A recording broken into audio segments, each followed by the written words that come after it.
Makunat ah. Hindi to masyado napakuluan ng maganda.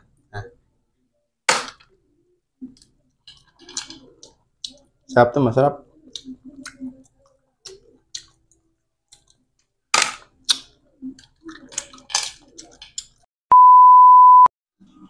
Tara, kain tayo mga kois. Ito nga pala ulit yung ulam namin.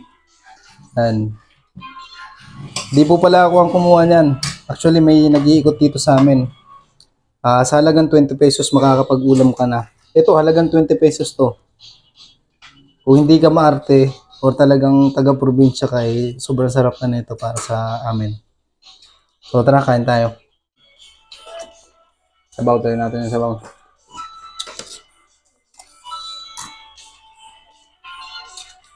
Siyempre yung sabaw natin may tawag ka na, tanglad man, no? Ng tanglad, malunggay.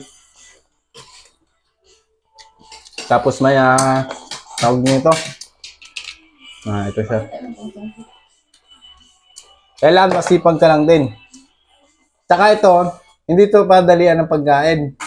Dito kailangan matyaga ka rin, matyaga. Kasi, ganito, susungkitin mo siya. Yung parang puso niya, sinungkit mo nung una. Kaya ganito guys. Ayan, nakikita mo siyang nakaganyan. Susungkitin mo siya. Ayan o, ganito. Ayan o. Yun. Ayan, nakita nyo naman, di ba? Ayan o. Saka ito pa yung manutot dito guys. Ito pa yung matindi rito. Pag wala kang perdible, ito yung gagamit mo. Anong gamit na? Pag wala kang perdible, ito yung gagamitin mo. Yung tawag dito sa amin na aroma. Aroma ba? Pantusok-tusok ba? Ayan. Ito kasing shell na to guys ay sobrang sarap talaga. Para sa amin ng mga taga-probinsya. Pero kahit hindi ka taga-probinsya, taga-syudad ka man, pag natikman mo to talagang masarap to. Isa to sa mga seafood na talagang hinahanap din ng karamihan.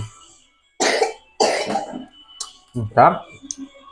At ito, meron din tayong tinatawag na namin ito, litob. Masarap din to guys. Isa rin to sa pinakamasarap gawing kilawin.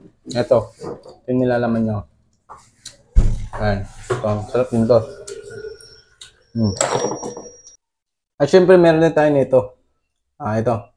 Nagbukas na siya, nag-open na siya. Ito tayo yung shell na tinatawag natin. Pearly shell. Yun ba yun? Ayan. Ito yung laman nyo. Sarap yan. Ang mga pang-ulam dito sa amin, sobrang sarap. Kasing sarap ko. Totoo yan. Promise. Rimante naman baga ang luto ta na duwa ka salmon. Sarap yan. Ito.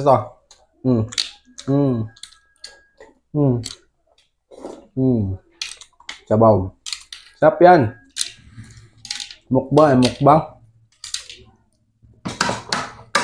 Sarap na itong seafood na to.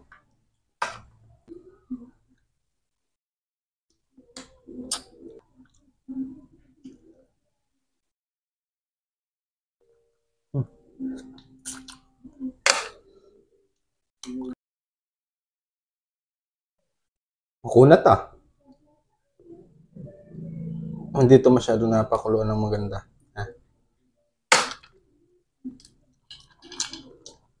Sarap to, masarap.